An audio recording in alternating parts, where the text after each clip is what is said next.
Welcome to CTV Telugu. ముందుగా headlines చూద్దాం. మాలేగావ్ తీర్పుపై రాజాసింగ్ సంచలన వ్యాఖ్యలు. ఎన్ఐఏ తీర్పు హర్షణీయమని రాజాసింగ్ స్పందన. అమాయకులపై కుట్రే నేరమైందన్న రాజాసింగ్.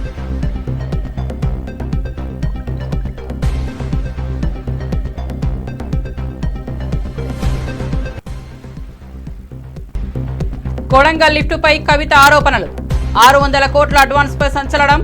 మట్టెత్తకుండానే కాంట్రాక్టర్కు రూపాయల వర్షం. పారదర్శకత లేక ప్రజాధనం దారి తప్పిందన్న కవిత.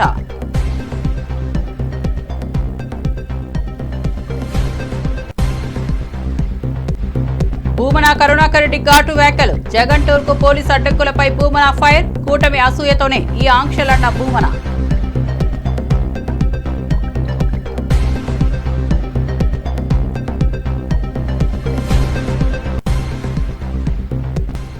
కాంగ్రెస్ విలీనంపై తెరాసను నిలదీసిన అద్దంకి. రాజ్యాంగం ఏం చెప్తుందో చెప్పాలన్న దయాకర్.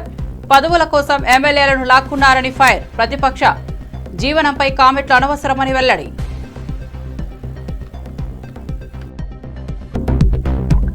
ఇక వార్త వివరాల్లోకి వెళ్తే, అనంతపురంలో మాజీ ఎమ్మెల్యే అనంత వెంకట్రామరెడ్డి జగన్ పర్యటనలో ప్రజలను అడ్డుకోవడాన్ని తీవ్రంగా ఖండించారు.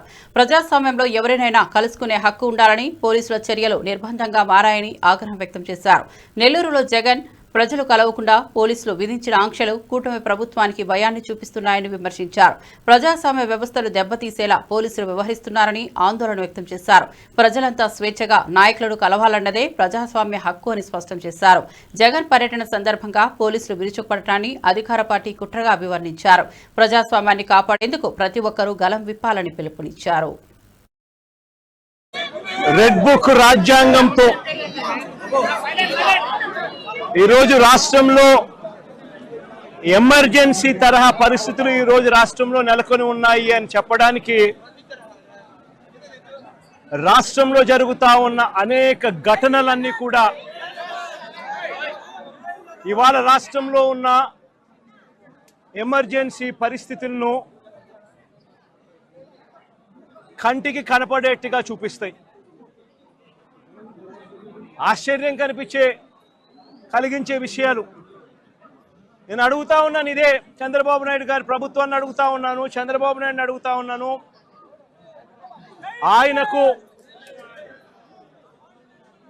ఆయన అడుగులకు మడుగులెత్తే పోలీసు అధికారులను అడుగుతా ఉన్నాను. ఎందుకయ్యా ఈ ఆంక్షలు పెట్టారు అని అడుగుతా ఉన్నాను.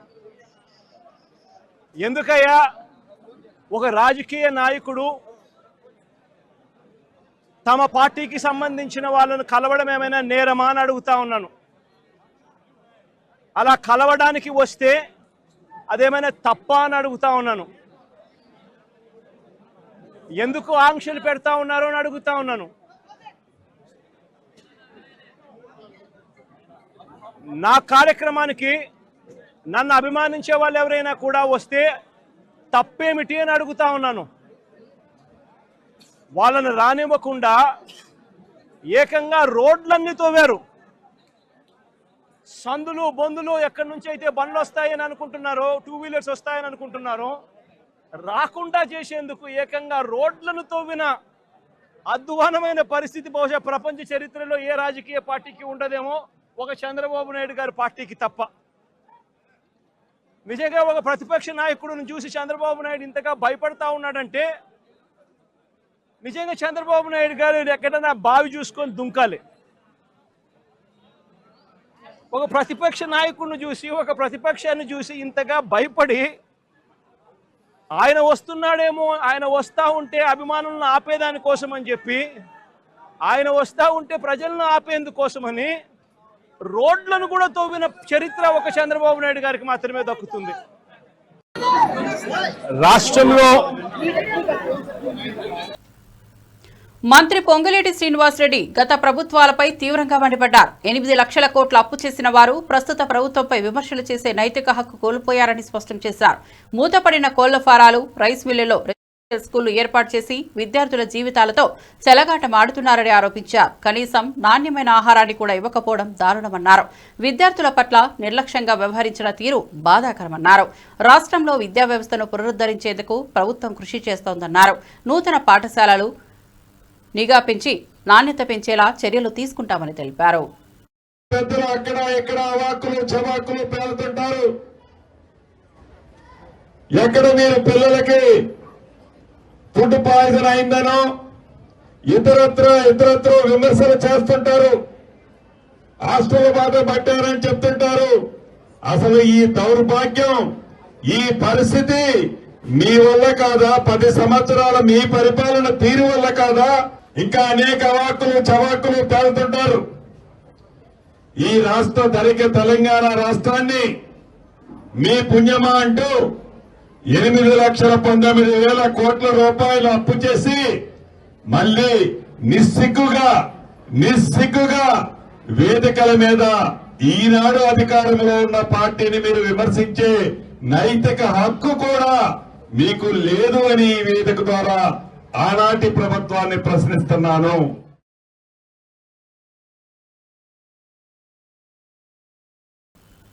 తిరుపతిలో వైసీపీ అధికార ప్రతినిధి భూమన కరుణాకర్ రెడ్డి స్పందించారు. వైఎస్ జగన్ పర్యటన సందర్భంగా కూటమి ప్రభుత్వం విధిస్తున్న ఆంక్షలు ప్రజాదరణను అడ్డుకోలేవని చెప్పారు. ప్రజలు స్వయంగా తన నాయకుడిని చూసేందుకు వస్తున్నారని, ఇది ప్రజల మద్దతును చూపుతోందని అన్నారు. పోలీసులు విధించిన ఆంక్షలు ప్రజాస్వామ్యానికి విరుద్ధమని విమర్శించారు. మాజీ టీటీడీ చైర్మన్ అయిన భూమన మాట్లాడుతూ ప్రజలపై బలవంతపు చర్యలు తీసుకోవడం ద్వారా ప్రభుత్వం తన భయాన్ని బయటపెడుతోందని వ్యాఖ్యానించారు. ప్రజల అభిమానం, ప్రజాస్వామ్య విలువలను అడ్డుకోవడం కుదరదని స్పష్టం చేశారు. ఆయన దగ్గరికి ఎవరు రాకూడదు, ఆయనను ఎవరు చూడకూడదు, ఆయనతో కలిసి ఎవరు కూడా అనుసరించకూడదు అనేటువంటి విషయాలన్నింటి పట్ల ఆయన గారికి పూర్తి అనుకూలమైనటువంటి నిర్ణయాలు తీసుకునేటువంటి పోలీసు అధికారుల యొక్క చర్యల కారణంగా నెల్లూరు పట్టణాన్ని పూర్తిగా అష్టదిగ్బంధనం చేయటమే కాకుండా కొవ్వూరు నియోజకవర్గం నుంచి వచ్చేటువంటి పల్లె మార్గాలన్నింటినీ కూడా పూర్తిగా తమ అధీనంలోకి తెచ్చుకొని, అయినా కూడా జగన్ గారి అభిమానులు వస్తారు అన్నటువంటి ఆలోచనతో జేసీబీలు తీసుకొని గుంతలు కొట్టేస్తున్నారు. ఈ గుంతలు కూడా ఆ రోజు చంద్రబాబు నాయుడు గారు 1999-2004 మధ్యన ఆయన పరిపాలించినటువంటి కాలంలో ఇంకుడు గుంతలు తవ్వినట్టుగా పోలీసు వాళ్ళు ఈ కొవ్వూరు నియోజకవర్గంలో అనేక చోట్ల ఆ రహదారులలో ఎవరు కూడా రాకుండా ఇంకుడు గుంతలు లాగా ఆ జేసీబీలతో కొట్టేస్తున్నారు. ఆశ్చర్యం, ఇది ఎంత దారుణమైనటువంటి విషయం. రోడ్లను వేయాల్సినటువంటి వాళ్లే రోడ్లు లేకుండా చేయటం. ఆ మార్గంలో కేవలం రాజశేఖర రెడ్డి గారు, జగన్మోహన్ రెడ్డి గారి అభిమానులు మాత్రమే వస్తారా? మిగతా ఆ ప్రాంతాల నుంచి పట్టణానికి వచ్చేటువంటి ఎంతో మంది ప్రజలకి పూర్తి అసౌకర్యం కలిగించేటువంటి నిర్ణయం తీసుకొని దారి పొడుగున ఈ రకంగా అనేక ప్రాంతాలలో ఇంకుడు గుంతల్లాగా ఈ గుంతలు కొట్టడమే కాకుండా నెల్లూరు పట్టణంలో రహదారులు, ప్రధానమైనటువంటి రహదారులు, కాలనీలు అన్నింటి చోట్ల ముళ్ల కంచెలు వేయటం. ముళ్ల కంచెలు వేసి ఎవరు కూడా దాన్ని దాటి జగన్మోహన్ రెడ్డి గారిని చూడడానికి వచ్చేదానికి అవకాశం లేకుండా ఈ తతంగం అంతా ఈ రోజు నెల్లూరు పట్టణ పరిసర ప్రాంతాలన్నింటినీ చూస్తే చాలా మంచి హాస్య నాటకం పోలీసు వాళ్ళ చేత చంద్రబాబు గారు వేయిస్తున్నట్టుగా అనిపిస్తుంది. అత్యంత ప్రజాదరణ కలిగినటువంటి నాయకుడు ఒక ఆయన వస్తూ ఉంటే ఆయన వచ్చే సందర్భంగా ఆయన వెనకాల ఎవరు రాకూడదు, ఆయనతో పాటు ఒక 10 మంది కూడా రాకూడదు, ప్రసన్న కుమార్ రెడ్డి ఇంటి దగ్గర 100 మంది కంటే మించి రాకూడదు అని 3 రోజులుగా అందరికీ నోటీసులు ఇస్తున్నారు, గృహ నిర్బంధాలు చేస్తున్నారు, ఇవన్నీ కూడా చేస్తున్నారు కదా.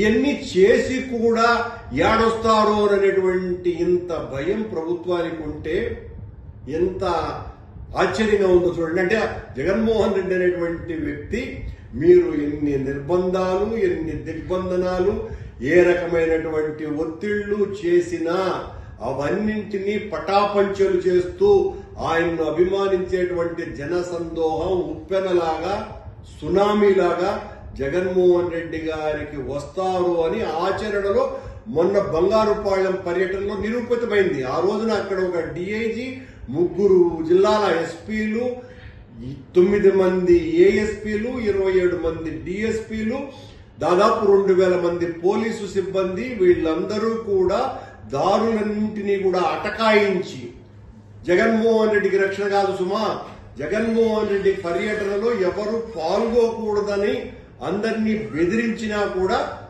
వేలాది మంది తరలి వచ్చినారు. ఈ రోజున నెల్లూరులో గుంతలు కొట్టినా లేదా నెల్లూరులో ముళ్ల కంచెలు వేసినా అందరినీ లాఠీలతో తన్నించినా జగన్మోహన్ రెడ్డి గారి పర్యటన విజయవంతం కాకుండా ఆపటం అన్నది ఎవ్వరి శక్యము కాదు. చంద్రబాబు గారికి నేను ఒక సూచన, ఒకవేళ మీరు జగన్మోహన్ రెడ్డి గారి పర్యటనలో జనాన్ని చూసి భయపడి మీరు ఈ రకంగా చేసే పరిస్థితి ఉండటం బాధాకరమైనప్పటికీ కూడా దానికి ఒక సలహా ఏంటంటే ఇప్పుడు ఆయన ఎక్కడైతే హెలికాప్టర్ తెరాసలో 12 మంది కాంగ్రెస్ ఎమ్మెల్యేలను చేర్చినప్పుడు ఏ రాజ్యాంగం అంగీకరించిందని ప్రశ్నించారు ఎమ్మెల్సీ అద్దంకి దయాకర్. పదవుల ఆశ చూపి కాంగ్రెస్ టీడీపీ ఎమ్మెల్యేలను అప్పట్లో తెరాసలోకి లాగారని గుర్తు చేశారు. అప్పట్లో చట్టాలు మారిపోయాయా అని నిలదీశారు. ఇప్పుడు మాత్రం ప్రతిపక్ష నేత ఫామ్ హౌస్ లో పడుకుంటున్నారని విమర్శించడం విడ్డూరమన్నారు. ప్రతిపక్ష నాయకుడి జీవనశైలి నుంచి చట్టం ఏం చెప్పిందని తాను అడుగుతున్నానని స్పష్టం చేశారు. నైతికత గురించి మాట్లాడే ముందు వాళ్ల గతాన్ని ప్రజలు గుర్తుపెట్టుకోవాలన్నారు. కానీ ఈరోజు మీ నాయకుని ఇన్ఎఫెక్టివ్నెస్ నేసి మీరు ఎందుకు మాట్లాడతలేరు? ఒక ప్రతిపక్ష నాయకుడు ఇంటట్లా వండుకోవచ్చా? మరి కేటీఆర్ నాయకత్వం వాళ్ళకి ఇష్టం లేదేమో, హరీష్ రావు నాయకత్వం ఇష్టం లేదేమో. కేటీఆర్ హరీష్ రావు కొట్లాడుకుంటారు కాబట్టి ఈ పార్టీ భవిష్యత్తులో ఉండదని చెప్పి ఆల్టర్నేటివ్గా ఇలా కాంగ్రెస్ పార్టీని చూసుకోవచ్చు. మరి మీరు డిఫెక్ట్ చేసిన రోజు మీరు ఇంతమంది ఎమ్మెల్యేలు సెకండ్ టైం అయితే సిఎల్పిని మర్జీ చేసుకునేటప్పుడు ఒక్కళ్ళు ఇట్లా ఒక 5-6 వచ్చిన దానికి చూసి ఒకరికి మంత్రి పదవి ఆఫర్ ఇచ్చి మిగతా వాళ్ళందరినీ తీసుకొని 12 మంది అయినాక డిఫెక్ట్ చేసుకున్నాను. మరి ఇదే రాజ్యాంగం చెప్పింది, ఇదే అసెంబ్లీ కదా ఆ రోజు ఉన్నది, ఇదే చట్టాలు కదా ఆ రోజు ఉన్నది, ఇవే రాజ్యాంగం కదా ఆ రోజు ఉన్నది. మరి మీకో న్యాయం మాకో న్యాయం ఎట్లయితుంది? కాబట్టి ఇది ఒక తెలివి తక్కువతనంతో వాళ్ళు చేస్తున్న స్టేట్మెంట్స్. ఇంకా సుప్రీంకోర్టు తీర్పును అర్థం చేసుకోవడం కూడా అర్థం చేసుకునే శక్తి ఉన్న నాయకులు ఉండాలి లేదా అనేది ఒక చర్చ అయితే, ఒక ఆయన ఎవరైనా అర్థం చేసుకుంటే ఆయన చేసిన తప్పులే ఇవన్నీ. టీడీపీ నేత బుద్దా వెంకన్న జగన్మోహన్ రెడ్డిపై తీవ్ర వ్యాఖ్యలు చేశారు. అసెంబ్లీలో సీటు సంఖ్య 11, లిక్కర్ స్కామ్ లో దొరికిన డబ్బు కూడా 11 కోట్లు కావడం లక్ష్యంగా చూపించారు.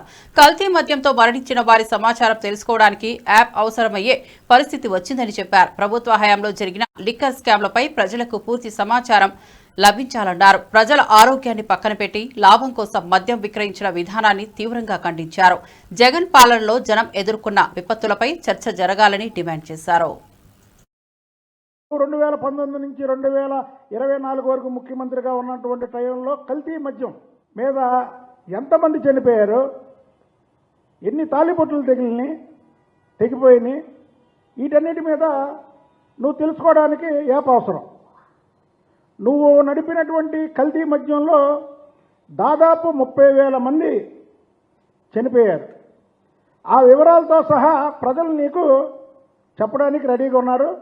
దానికి యాప్ అవసరం.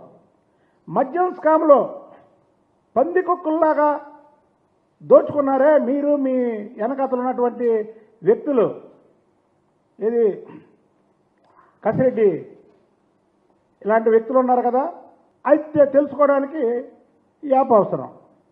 అలాగే రాష్ట్ర వ్యాప్తంగా ల్యాండ్ టైటిలింగ్ పెట్టి ప్రజల ఆస్తుల్ని, ప్రజల పొలాల్ని, ప్రజల ప్లాట్లని దోచుకున్నారు కదా, దానికి తెలుసుకోవడానికి నిజంగా ఈ యాప్ అవసరం. జగన్మోహన్ రెడ్డి లక్కీ నెంబర్ ఇక్కడి నుంచి 11. ఎలాగంటే ఆయనకి ప్రజలు 151 సీట్లు ఇస్తే ఇవన్నీ ఈ దుర్మార్గాలన్నీ చేసి మధ్యలో 5 తీసి 11 ఇచ్చారు. ఆ 11 నిన్న హైదరాబాద్లో ఏదైతే లిక్కర్ స్కామ్లో ఫస్ట్ దొరికినటువంటి డబ్బు 11 కోట్లు, అది 11, ఇది 11. కాబట్టి జగన్మోహన్ రెడ్డి లక్కీ నెంబర్ 11. ఇక నుంచి జగన్మోహన్ రెడ్డి 11 అంటాం. ఎందుకంటే ఆయనకి 11 అంకి బాగా కలిసి వచ్చింది. 11 కొన్ని వేల కోట్ల రూపాయలు దోచుకున్నటువంటి ప్రభుత్వ విప్ ఆది శ్రీనివాస్ సుప్రీంకోర్టు తీర్పుపై స్పందించారు. 100 ఎలుకలు తిన్న పిల్లి తీర్థయాత్రలకు పోతే ఎలా ఉంటుందో అలానే బీఆర్ఎస్ నేతల తీరు ఉందన్నారు. పార్టీ మారిన ఎమ్మెల్యేలపై ఉప ఎన్నికలు తప్పకపోతాయని బీఆర్ఎస్ నేతలు చేసిన ప్రచారం తప్పుడు నిక్షేపమన్నారు. శాసనసభ్యుల అనర్హత నిర్ణయం స్పీకర్కే ఉండే అధికారమని స్పష్టం చేశారు. బీఆర్ఎస్ నాయకులు తప్పుడు ప్రచారంతో ప్రజలను తప్పుదోవ పట్టిస్తున్నారని ఆరోపించారు. స్పీకర్ విచారణకు లోబడి న్యాయబద్ధంగా నిర్ణయం తీసుకుంటారని ఆశాభావం వ్యక్తం చేశారు. సుప్రీంకోర్టుకు వెళ్లి కొంతమంది శాసనసభ్యుల్ని అనర్హత వేటు వేపించాలని చెప్పని ఓ ప్రచారము అయిపోయింది, వాళ్ళ పదవులు రద్దు అవుతున్నాయి, ఉప ఎన్నికలు వస్తున్నాయని చెప్పని పగటి కలలు కన్నటువంటి వాళ్ళు 100 ఎలుకలు తిన్న పిల్లి తీర్థయాత్రలకు బయలుదేరినట్టుగా 10 సంవత్సరాలు బీఆర్ఎస్ పార్టీ అధికారం ఉన్నప్పుడు సుమారు 60 మంది వరకు ఈ 10 సంవత్సరాలు ఎమ్మెల్యేలను, ఎమ్మెల్సీలను, ఎంపీలను, జెడ్పీ చైర్మన్లను, అనేక వందల జెడ్పీటీసీలను, ఎంపీటీసీలను చేర్చుకొని ప్రజాస్వామ్యాన్ని కూని చేసినటువంటి వాళ్ళు, ఏకంగా పార్టీలను మేము శాసనసభలో శాసనమండలిలో విలీనం చేసుకున్నామని గొప్ప చెప్పిన వాళ్ళు, ఆనాడు స్పీకర్కి అధికారం ఉంటుందని చెప్పని డంకా బజాయించి చెప్పినటువంటి బీఆర్ఎస్ పార్టీ వాళ్ళ విధానం లచ్చక వాళ్ళ పార్టీ నుంచి వెళ్లిపోయినటువంటి వారి శాసనసభ్యత్వం రద్దు చేపిస్తామని, వాళ్ళ శాసనసభ్యత్వం రద్దు అయిపోయిన ఉప ఎన్నికలకే మీ సిద్ధమని ఏదైతే ప్రచారాలు చేసినటువంటి వాళ్ళకి ఈరోజు మేము మొదటి చేస్తున్నాం. మాకు న్యాయస్థానాలంటే గౌరవం ఉంది, న్యాయస్థానాలు గౌరవిస్తూ ముందుకు పోతామని. ఇది సుప్రీంకోర్టు తీర్పు కూడా శాసనసభ్యులకు సంబంధించినటువంటి ఇప్పుడే వార్తలు వింటున్నాం. 3 మాసాల్లో స్పీకర్ గారు ఈ అంశాన్ని తేల్చండి అని చెప్పని తీర్పు వచ్చినట్టు, వాళ్ళేమో ఈ శాసనసభ్యత్వాలు రద్దు చేయమని మేము వెళ్ళినా రద్దు అవుతుందని చెప్పని దుష్ప్రచారం చేశారు. సుప్రీంకోర్టు ఈరోజు ఏమి అభిప్రాయపడ్డది, ఇది స్పీకర్ గారి పరిధిలో ఉంటుంది, 3 మాసాల్లో తేల్చమని చెప్పండి. సరే, సుప్రీంకోర్టు ఇచ్చిన ఆదేశాలను మా సూచన, సలహా, సజెషన్ ఏదైతే ఉందో ఆ తీర్పు మా శాసనసభకు సంబంధించిన స్పీకర్ గడ్డం ప్రసాద్ కుమార్ గారు నిర్ణయం తీసుకుంటారని చెప్పండి భావన వ్యక్తం చేస్తుంది. ఇక్కడ నేను ఏం చెప్పదలుచుకున్నా అంటే, ఆ రోజు స్పీకర్ గారికి విశేష అధికారులు ఉన్నాయని చెప్పని మీరు ఏదైతే 60 మందిని తీసుకున్నప్పుడు నిర్ణయం ఏ విధంగా జరిగిందో ఇప్పుడు కూడా స్పీకర్ గారి విచక్షణ అధికారానికి, స్పీకర్ గారి నిర్ణయానికి వదిలేద్దామంటే ఈరోజు నానా రకాలుగా యాగి చేసినటువంటి బీఆర్ఎస్ పార్టీ ఏమంటారు ఉంటున్నారు. మళ్ళీ ఎక్కడికి వచ్చింది బాల్? 2008 మాలేగావ్ పేలుళ్ల కేసులో 7 నిందితులను నిర్దోషులుగా ప్రకటించిన నేపథ్యంలో రాజా సింగ్ స్పందించారు. కోర్టు తీర్పును హర్షంగా స్వాగతిస్తున్నామని తెలిపారు. కాంగ్రెస్ పార్టీ ఓటు బ్యాంకు రాజకీయాల కోసం నిర్దోషులైన వారిపై తప్పుడు కేసులు నమోదు చేసిందని ఆరోపించారు. దేశ భద్రతను, హిందుత్వాన్ని బలహీనపరిచే కుట్రలుగా కాంగ్రెస్ వ్యవహరించిందని విమర్శలు గుప్పించారు. ఈ తీర్పుతో న్యాయ వ్యవస్థ పట్ల ప్రజల్లో నమ్మకం పెరిగిందని పేర్కొన్నారు. దేశ భద్రత విషయమై రాజకీయ లబ్ధి కోసం వ్యవహరించడం బాధాకరమన్నారు. భవిష్యత్తులో ఇలాంటి పొరపాట్లు జరగకుండా చర్యలు తీసుకోవాలని ప్రభుత్వాన్ని కోరారు. मलने का काम किया था, साधु संतों को बदनाम करने का कार्य किया था, भगवा आतंकवाद का नाम दिया था। 17 साल हो गए। कई वर्षों तक साध्वी प्रज्ञा सिंह ठाकुर जी, कर्नल पुरोहित जी समेत 7 लोग जेल काटे, वो लोग जेल में उनको डाल दिया गया। अनेकों प्रकार का उनको टॉर्चर किया गया। गौ मांस, पता नहीं क्या क्या मांस उनको खिलाकर के यहां बम ब्लास्ट तुमने ही किया, कबूल करो, स्वीकार करो, बहुत टॉर्चर किया गया। लेकिन वो समय पर ना साध्वी दीदी टूटी, ना ही हमारे कर्नल पुरोहित जी टूटे, ना ही किसी ने भी वहां केस को स्वीकार नहीं किया। 17 साल प्रतीक्षा हुई, 17 साल तक NIA कोर्ट में वहां केस चला। 17 साल के बाद में जिन जिन पर आरोप लगा था, आज सारे के सारे लोग बरी हो गए, सारे के सारे लोग निर्दोष घोषित हुए। अब मैं उन कांग्रेसियों को पूछना चाहता हूं जो हिंदुओं को, भगवेधारियों को, भगवे को आतंकवाद का नाम वो समय पर दिए थे, अब क्या हुआ? अब क्या हुआ? क्यों आप लोग खामोश बैठे हो? मेरे हिंदुओं, हमेशा से यहां कांग्रेस का जो चेहरा था ना, वो हिंदू विरोधी चेहरा था। हमेशा से इन कांग्रेसियों की नीति रही कि भगवे को बदनाम करो, भगवे को आतंकवाद का रूप दो, हिंदुओं को बदनाम करो। हमेशा से यही नीति पर कांग्रेस कार्य करते आई है। आज भारत का हिंदू जागृत हो रहा है। आज इन कांग्रेसों का जो घिनौना ఎమ్మెల్యేల అనర్హతపై సుప్రీంకోర్టు అభిప్రాయాన్ని న్యాయవాది వివరించారు. తెలంగాణలో ఫిరాయించిన ఎమ్మెల్యేల విషయంలో నిర్ణయం తీసుకోవాల్సింది స్పీకర్ అని సుప్రీం పేర్కొనిందన్నారు. సభలో జరిగే ప్రొసీడింగ్స్ విషయంలో స్పీకర్ ట్రైబ్యునల్ గా వ్యవహరించి నిర్ణయం తీసుకోవాలని న్యాయపీఠం సూచించిందన్నారు. ఈ మేరకు 3 నెలల్లో నిర్ణయం తీసుకోవాలని స్పష్టమైన ఆదేశాలు ఇచ్చిందని తెలిపారు. ఇది చారిత్రాత్మకమైన అభిప్రాయమని, ప్రజాస్వామ్య వ్యవస్థకు ఇది తగిన దిశలో తీసిన ఒక గొప్ప అడుగడుగుగా అభివర్ణించారు. త్వరితగతిన స్పీకర్ నిర్ణయం తీసుకోవాలని సూచించారు. వారు అబ్జర్వ్ చేయటం జరిగింది. ఇది దాంట్లో ప్రేయర్ కాదు, డైరెక్షన్ ఇవ్వమని. ఇది మాత్రమే మొదటిసారి, సంపత్ మాత్రమే మొదటిసారి వచ్చింది. ఈ సంపత్ మొదటిసారి వచ్చిన దాన్ని ఆ కేసులో అందులో మాత్రమే మ్యాండమస్ ఇవ్వమని చెప్పి ఉన్నారు. కాబట్టి ఇది చేయటానికి వీల్లేదని నా ఆర్గ్యుమెంట్ కూడా ఉంది. అట్లాగే దాంట్లో ఆ ఆర్గ్యుమెంట్లో కూడా వారు దాన్ని కూడా కన్సిడర్ చేయటం జరిగింది. క్విటిమెట్ యాక్షన్స్ అనే దాన్ని కూడా వారు ప్రస్తావించి జడ్జిమెంట్లో దాన్ని కూడా కన్సిడర్ చేశామని చెప్పారు. అయితే ఇదేంటంటే సుమారుగా 40 నుంచి 50 పేజీల జడ్జిమెంటు, చాలా పెద్ద జడ్జిమెంటు. అది వారు పారాగ్రాఫ్లు చదువుకుంటూ వెళ్ళి చాలా పాయింట్స్ అన్నీ కూడా చెప్పడం జరిగింది. అంతేకాకుండా ఇది రాజ్యాంగం లోపల, సభ లోపల ఉన్న అతని సభ లోపల ఉండే ప్రొసీడింగ్స్కి ఈ 10th షెడ్యూల్ కింద ఉండే ప్రొసీడింగ్స్కి తేడా ఉంది. సభ లోపల ప్రొసీడింగ్స్లో మా మీద బార్ ఉంది, మేము ఇంటర్ఫియర్ అవడానికి వీలు లేదని. కాకపోతే ఇక్కడ 10th షెడ్యూల్లో స్పీకర్ అనేవాడు ఒక జడ్జి కాబట్టి, ట్రైబ్యునల్ కాబట్టి, వారి మీద రెవిజనల్ జ్యూరిస్డిక్షన్ మాకుంది. కాబట్టి ఆ జ్యూరిస్డిక్షన్ మేము చేస్తూ దాన్ని తీసుకుంటూ మేమేం చెప్పదలుచుకున్నామంటే, స్పీకర్ అనేవారు ఇమ్మీడియట్గా ఏదైనా కానీ సుమారుగా ఒక 3 నెలల్లో, అంటే వారు ఏమన్నారంటే expeditiously not beyond 3 months, in any event not beyond 3 months అని రాయటం జరిగింది. వైసీపీ మాజీ మంత్రి అనిల్ కుమార్ యాదవ్ మాట్లాడుతూ జగన్మోహన్ రెడ్డి స్వాగతించేందుకు వచ్చిన కార్యకర్తలను బారికేడ్లు పెట్టి అడ్డుకోవడం దేశ చరిత్రలోనే లేనిదని అన్నారు. ప్రజల స్వేచ్ఛను హరిస్తూ ప్రభుత్వం చేస్తున్న చర్యలను తీవ్రంగా ఖండించారు. ప్రజాస్వామ్యంలో ప్రజలు తమ నాయకులను కలవాలంటే ఈ స్థాయిలో అడ్డంకులు రావడం తగదన్నారు. ప్రభుత్వానికి జగన్ పట్ల భయం పెరిగిందని అన్నారు. ప్రజాదరణకు భయపడే ప్రభుత్వమే ఇలాంటి చర్యలు తీసుకుంటుందని విమర్శించారు. ప్రజలు వీటిని అంగీకరించారని, ప్రజాస్వామ్య హక్కులను రక్షించేందుకు పోరాడాలని పిలుపునిచ్చారు.